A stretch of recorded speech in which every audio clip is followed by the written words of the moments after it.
This episode mentions suicide and depression and may not be suitable for all listeners. With more than 40 million copies sold, the original classic edition of Jesus Calling is your daily guide to living a more peaceful life. Its price and size also make it the perfect gift for anyone who needs encouragement. Find Jesus Calling wherever you buy books. My worth is inherently mine simply because I'm a human being, because I'm a child of God, and I was born with worth and value. And so I am worthy and I am enough no matter what I accomplish, that I have done enough no matter what I accomplish is one of the main messages that I've been able to process and digest through my writing. Welcome to the Jesus Calling podcast. In an era where the pressures of modern life can feel overwhelming, two remarkable stories offer a unique perspective in our increasingly digital world. Our first guest, mental health counselor and advocate Faith Broussard Cade, embarked on a path to self-discovery following a traumatic brain injury. Diagnosed with post-concussive syndrome after a severe car accident, her journey underscores the critical importance of self-care and the necessity of prioritizing mental well-being in today's fast-paced world. Later in the episode, we'll hear from Hannah Brencher, an author and educator who delves into the impact of constant digital connectivity on mental health and personal well-being, drawing from her own experiences. Hannah shares her journey toward unplugging, which began as a personal revelation on her birthday and led her to set a goal of 1,000 hours of disconnection over the course of a year. Let's begin with Faith's story. My name is Faith Broussard Cade. I am a mental health counselor and advocate. I am also an author, and essentially I just try to be a helper in every sense of the word. I am currently living in Atlanta with my husband and 2 children, and I spend a lot of my time sharing words of affirmation with others via social media, Instagram and Facebook, but also providing counseling services to my clients.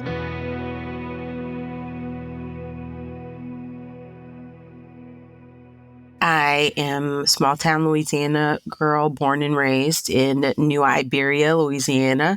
I spent a lot of time as a child outside, but I also spent a lot of time reading. My mom was a huge proponent of education. My parents made lots of sacrifices in order to afford to send myself and my siblings to private Christian schools to get the best education that we possibly could. And that was always reinforced at home. So if I go back to my childhood home right now, there are multiple built-in bookshelves with all of the books that I ever owned as a child, whether it was like Babysitter's Club or Hardy Boys or the Boxcar Children, Dr. Seuss, you name it, it's there. And also writing was something that was very important in my family, and I had every journal, every diary you could possibly imagine. So from a very young age, reading and writing was a source of comfort. I think my love for reading and writing and speaking, in my mind, I thought that I might be a journalist or do something in journalism. I don't think I ever considered that I would be a mental health professional. I was, however, always the friend that everyone came to for advice or guidance or just to bounce ideas off of. And it wasn't until I went to undergrad at the University of the South in Swanee, Tennessee, and majored in English and French studies. My senior year, I'm trying to figure out, like, what am I doing after this? It's when I thought, well, you know what? Maybe there is something to this counseling thing. It's something that's always been inside of me. Maybe it's something I should pursue. And so then that led me to grad school at Vanderbilt for human development counseling, and then into my career as a school counselor and now as a private mental health counselor. I was working as a school counselor here in Atlanta. I was driving to work the morning of January 9th, 2018, stopped at a stoplight, and out of nowhere was hit from behind by a tractor trailer at full speed. And from that motor vehicle accident, I sustained a concussion and a traumatic brain injury. I didn't hit my head on anything. I had my seatbelt on, I wasn't bleeding or anything like that. And so the initial thoughts that I had were, well, I guess I'm okay. I guess I'm fine. I did, have a bit of a headache and body aches, which I thought were simply from whiplash. Didn't really think anything of it. So I remember taking the rest of the week off to just kind of rest and get my bearings, and fully planned to go back to work the next week, which I did. But by the time I did that, the headaches and the body aches that I had not gone away. The headaches turned into migraines, and then I started to have some short-term memory issues and some really intense sensitivity to light and sound. Going into a grocery store or a restaurant or something like that, where there's these big fluorescent lights going and there's background music playing and multiple conversations being had throughout the store, was completely overstimulating and overwhelming for me, to the point that there were often several times I would abandon my entire cart of whatever it was I had with me and just bolt out the door, because I felt like I was going to climb out of my skin. But it progressively got worse and worse and worse. And then I was having trouble concentrating and focusing, and things just weren't getting better. In the meantime, my leave time that I had accrued for work had been exhausted. So the school system gave me an ultimatum, like, either you come back to work, cleared by your doctors, you resign, or we terminate you. So I had to resign. And it was then that I actually found a neurologist who took my concerns and my symptoms seriously and diagnosed me with post-concussive syndrome and a traumatic brain injury. Even though I had not hit my head, the concept was essentially that the impact of the hit was so intense that it caused my neck to snap forward and rattled my brain inside of my skull. And so my brain was bruised in certain places. So then began the process of recovery with physical therapy and all sorts of other clinicians to attempt to recover.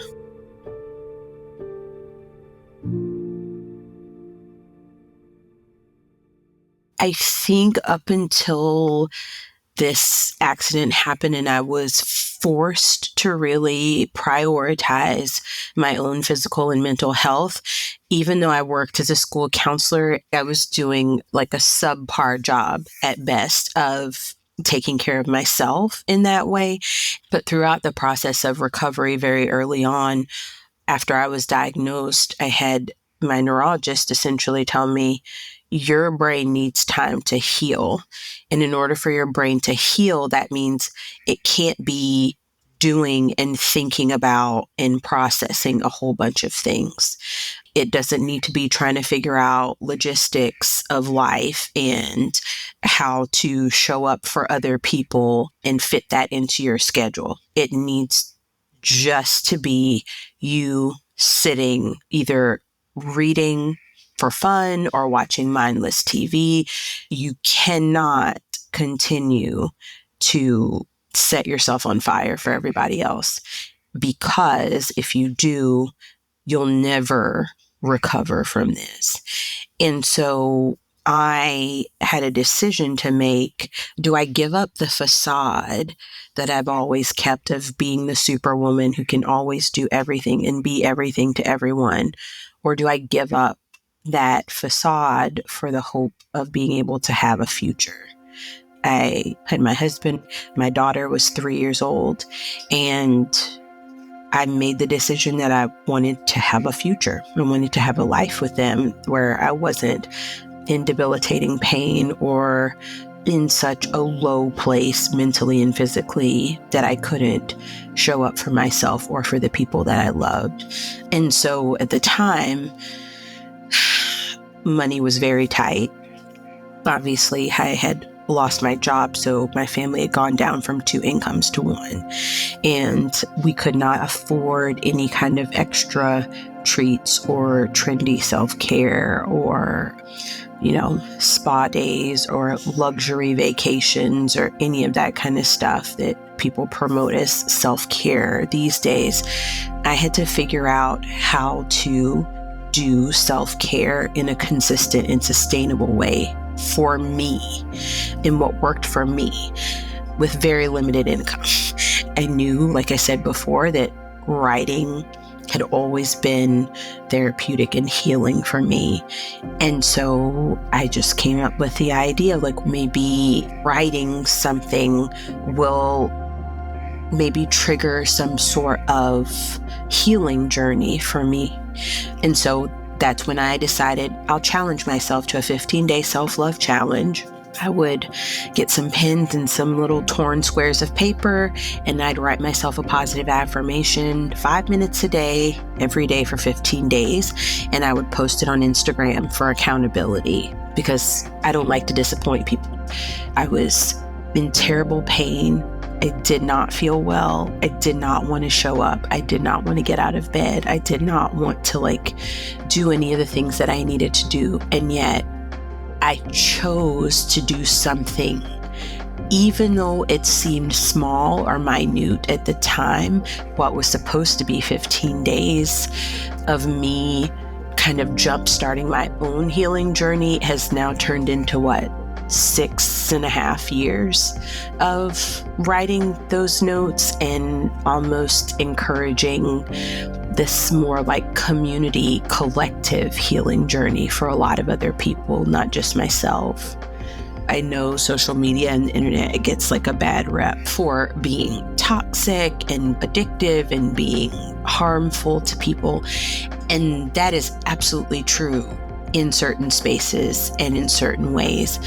And at the same time, I have seen it be the exact opposite in my little Instagram community. I remember within maybe the first couple of weeks when I started writing these, I had one woman send me a DM saying that she had been following me and reading my notes and that they were so encouraging for her, that they allowed her to see in ways and realize how she had been manipulated in a very toxic and abusive relationship for the past 25 years, and how my notes gave her the courage to not only see that, but advocate for herself and walk away from that abusive relationship. I remember getting a message from someone saying, I've been in a very dark place. I've been very depressed, not taking care of my mental health, and I just had decided I didn't want to be here anymore. I hadn't told anyone and I didn't plan on it, but I told myself that I was planning to self-harm and I was planning to take my own life. But if I opened Instagram and I saw something that made me feel seen or made me feel heard, understood, something that made me feel like I wasn't alone, then I would take the steps to get healthy mentally, that I would seek out the resources that I needed to take care of myself. And when I opened my feed, your note was the first thing that popped up. And so thank you for saving my life.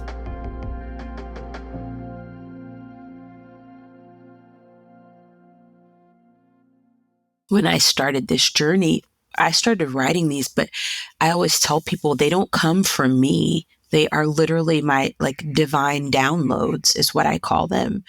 I don't make them up. Literally, I feel like God just drops them into my brain or in my heart at any given time. I could be driving. I have to pull over and write it down. I could be in the middle of something. One of my favorites is, I found my hero. She's been inside of me the entire time, and I am so proud of who she has become. I remember writing that one several years ago in a time when I was dealing with some major changes in life and life seasons. Sometimes the people that have always been with you aren't meant to continue on your journey with you.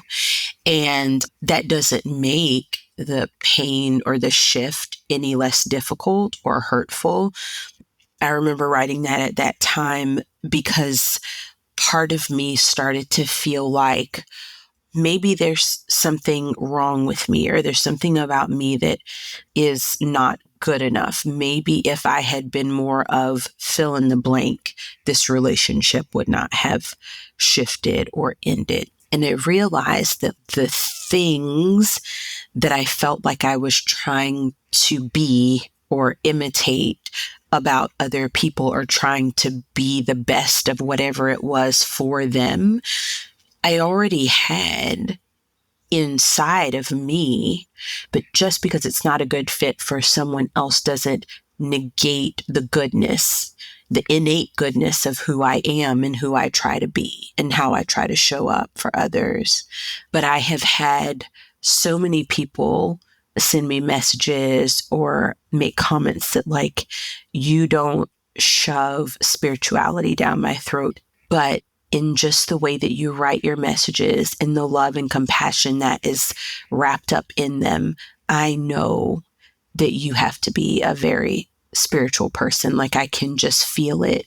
That's something that strengthens my faith and encourages me to continue to do things the way that I'm doing them, to like show people love and empathy and grace and compassion in a way that they can receive it, that doesn't feel forced or obligatory in any way. Spending time with God for me is therapeutic. I have a 1-year Bible that I read that's like where the Bible is split up into sections for all 365 days of the year. If I don't start with that and with my Jesus calling or with some other sort of devotional and my gratitude journal, my day just inevitably feels different from the start. And I think it's because as humans, like, we are kind of like flailing along in this life experience, and we oftentimes need an anchor to help us feel grounded. And for me, connecting with God on a daily basis is my anchor. Like, no matter what is going on, no matter what world tragedies are happening, or no matter what I'm struggling with, like, if I connect with God on a daily basis, the stuff around me might not be okay, but it is well with me. It's well with my heart. It's well with my soul. It's well with my mind. Jesus Listens, June 3rd. God of grace, I come to you for understanding, since you know me far better than I know myself. You comprehend me in all my complexity. No detail of my life is hidden from you. Yet, I don't need to fear your intimate awareness of me, because I know that you view me through eyes of grace. Lord, I want the light of your healing presence to shine into the deepest recesses of my being, cleansing, healing, refreshing, and renewing me. Help me to trust you enough to accept the full forgiveness that you offer me continually. This glorious gift cost you your life, and it is mine for all eternity. I'm grateful that forgiveness is at the very core of your abiding presence. You assure me through your word, I will never leave you nor forsake you. When no one else seems to understand me, I can simply draw nearer to you, rejoicing in the one who understands me completely and loves me perfectly. As you fill me with your love, I long to become a reservoir of love that overflows into the lives of other people. In your lovely name, Jesus. Amen. To learn more about Faith Broussard Cade, visit flordelispeaks.com and check out her new book, Shine Bright Anyway, 90 Affirmations That Declare You Are Enough When the World Says You're Not, wherever you buy books. Stay tuned to Hannah Brencher's story after a brief message.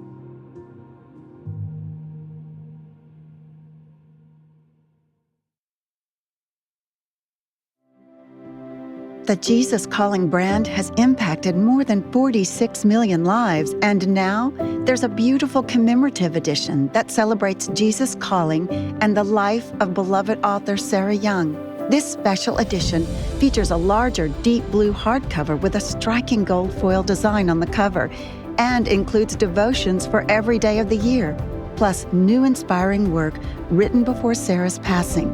You'll get 12 new bonus devotions, and you'll start each month with a letter from Sarah to her readers. This special commemorative edition also features moving personal touches, including a loving essay from Sarah's daughter celebrating her legacy. And you'll see samples of Sarah's handwritten devotionals. The updated deep blue design and deluxe packaging make this a heartfelt gift for the special people in your life, and the perfect way for you to spend time in the presence of the Savior. The Jesus Calling Commemorative Edition is available for pre-order for a limited time.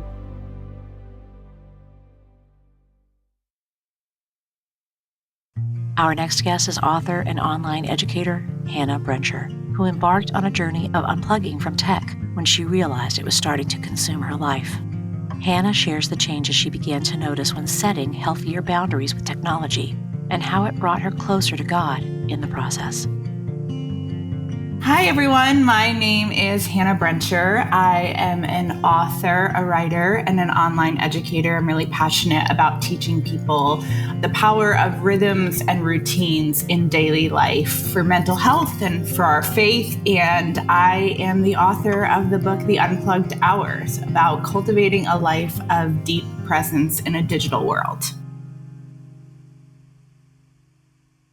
When I was a senior in college is when I started a blog. And from that point forward, I was digitally connected. I was in it. And it wasn't a bad thing. And it's still not a bad thing. It's like one of the most beautiful things and the biggest honor of my life that I can be on the internet. I've slowly started to get more connected to my devices, to my email, to just being constantly plugged in. And I felt like a lot of people like, no, I have to be plugged in, because what if information comes my way that I can't miss? Or like, I think there was a sort of doom scrolling that made me believe that if I just kept scrolling, like maybe I would find the solution for things. But then we're at the mercy of the things that we see and the way that they make us feel. And so you might be having a great time scrolling, and then somebody pops up that immediately it's like, oh gosh, she's doing that with that person, and I wasn't invited to that. And then all of a sudden your mood is completely tanking. And I don't know about you, but like I will then take it out on everybody around me. Then I'm less patient. Then I'm snapping at my husband. I wasn't sitting in stillness. If I was sitting in stillness, it was only for these like brief pockets of time. And I feel like my mind was still always on to the next thing. What's the next thing that's going to happen? What's the next thing on the list? And as a result, as a new mom, I found myself looking around and being like, wait a minute, like I feel tired all the time. I feel just like I have notification fatigue. I feel like I'm just not living my most vibrant life that I want to be living. And when I would get to the end of the day, I would kind of just want to numb myself, because like it was all too much. It was all too much information. And I remember specifically, it was my birthday. And so I was sitting there and thinking about the goals that I wanted to set for the year ahead. And as I was sitting there in my quiet time, I just felt this nudge that I believe is the Holy Spirit just saying, like, turn off your phone. And when I heard it, it wasn't like turn off your phone once and reap all the benefits. It was more so like I could tell the obedience part of it would be just like learning to turn off my phone again and again and again. And if I get to the end of my life and I'm anything, I want it to be obedient. And so right then and there, I turned off my phone. I remember I kept my phone off for that entire day, and that I felt more myself in that entire day than I had felt in years. And so I immediately knew, oh, there's something to this.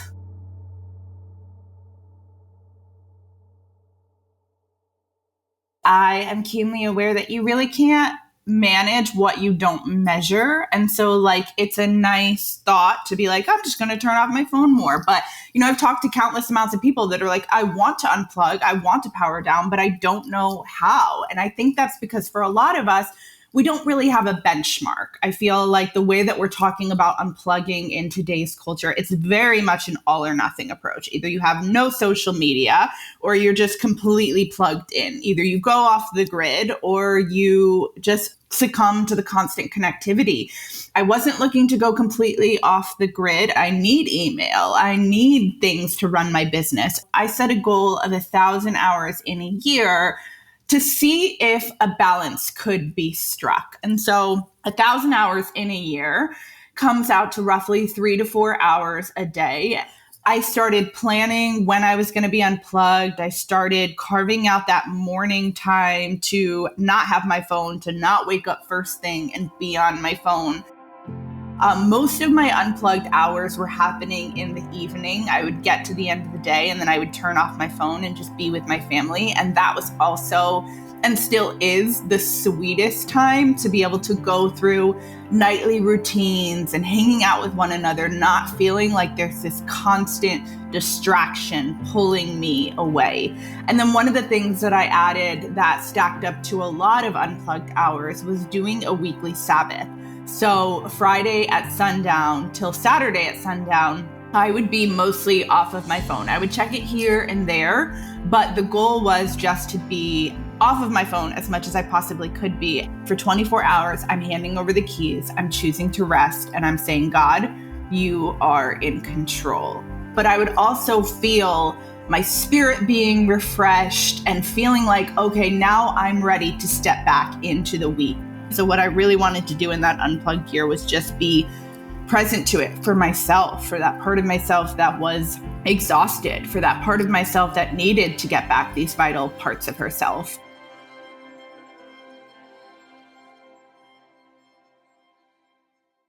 When I first started unplugging, I think that was an honesty hour that I had to have with myself. It wasn't until I started unplugging that I realized, oh, wow, like I've needed this. And then I could look back and see, okay, here's all of the road signs that are pointing to that exhaustion and that anxiety and that what can only be described for me as like this constant race in my mind of just do more, just push more, just do a little bit more. And I didn't even know who I was racing up against. Our brains are wired for dopamine. We want dopamine. And so to immediately take out that form of dopamine that you have become so used to is uncomfortable. And I think one of the first feelings that I had to reckon with was like, almost this feeling of like, I don't know what to do with my hands. I have to be doing something. I have to be going somewhere. And I just had to learn to just sit and even in little parts do nothing, which is hard. And that was kind of where I had to come to grips with the fact that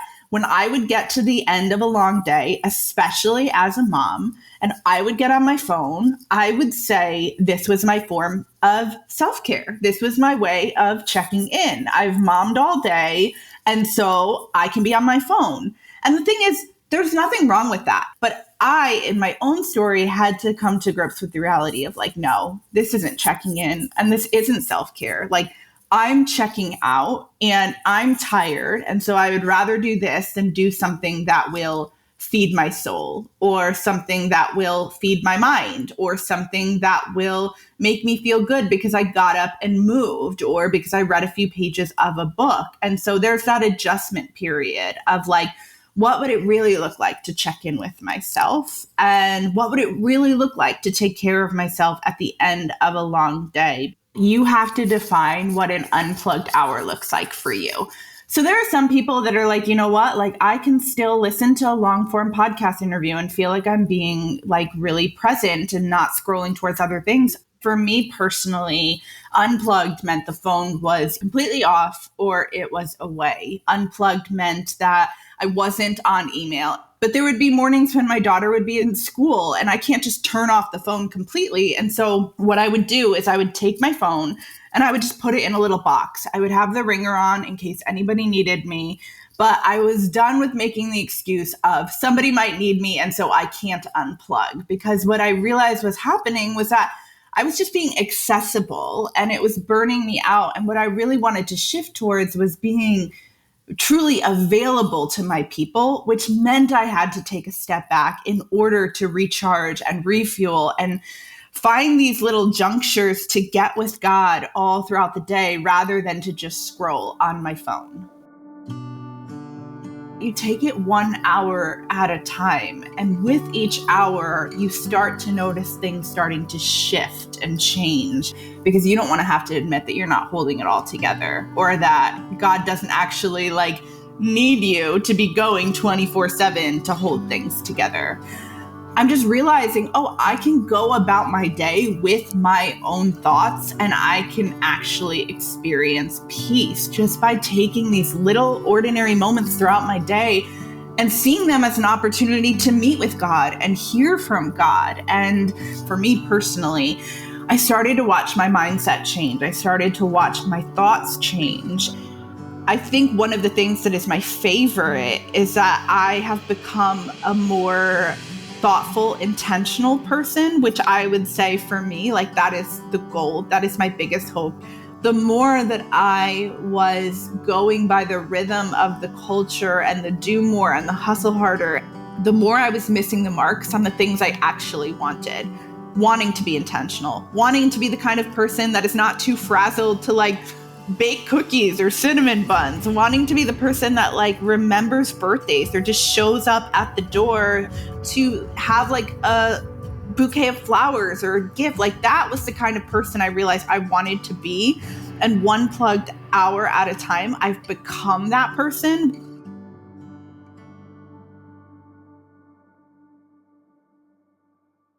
Because I'm not overloaded, because I'm not overstimulated, I'm able to tend to the life that is right here. And in that, I'm able to start fixing and changing some of the voices that I have let lead me and guide me to places that I didn't even want to go. I had to start questioning whether or not my definition of productivity was a good one, whether it was one that was actually life-giving, whether it was one from God. That was a season that I look back and I think, wow, we really learned to trust him in that season. I really became a more patient, grace-filled person in that season. I became so much steadier, one of those oak trees from the Bible. And I learned not to dismiss the seasons where I feel like maybe my plans are not moving forward or the lists are being left undone, because within that season, things are being produced. And that has become a quest that I am still on today, and I'm learning new things every day. But now I approach my quiet time and I often pray a prayer. I just say, God, help me notice something I've never noticed before. Through the unplugging and the daring to notice things I'd never noticed before, I've just watched my faith grow in a completely different, vibrant way. So I picked up Jesus Calling, I want to say probably about 1.5 years ago. And gosh, it's just like water to a thirsty soul every single morning. And I think the reason for it is that because a lot of the devotions they're about presence. And they're about the fact that God is with us. And we need that reminder again and again and again, I'm seeing the golden thread go throughout Jesus Calling. And what's really beautiful is that I feel like in my daily waking, breathing life, that's the kind of God that I am encountering. The voice is so similar to what I am reading in Jesus Calling, which makes me feel like, okay, I'm on the right path. I am listening to the right voices, he's a God of peace. He's a God of goodness. He's a God that wants good for your life. And he's a God that just wants you to be near, not for any other motive, but the fact that he loves you and he wants to be with you. And he wants to show you daily life through a lens that maybe you haven't looked through before. Jesus Listens, March 11th.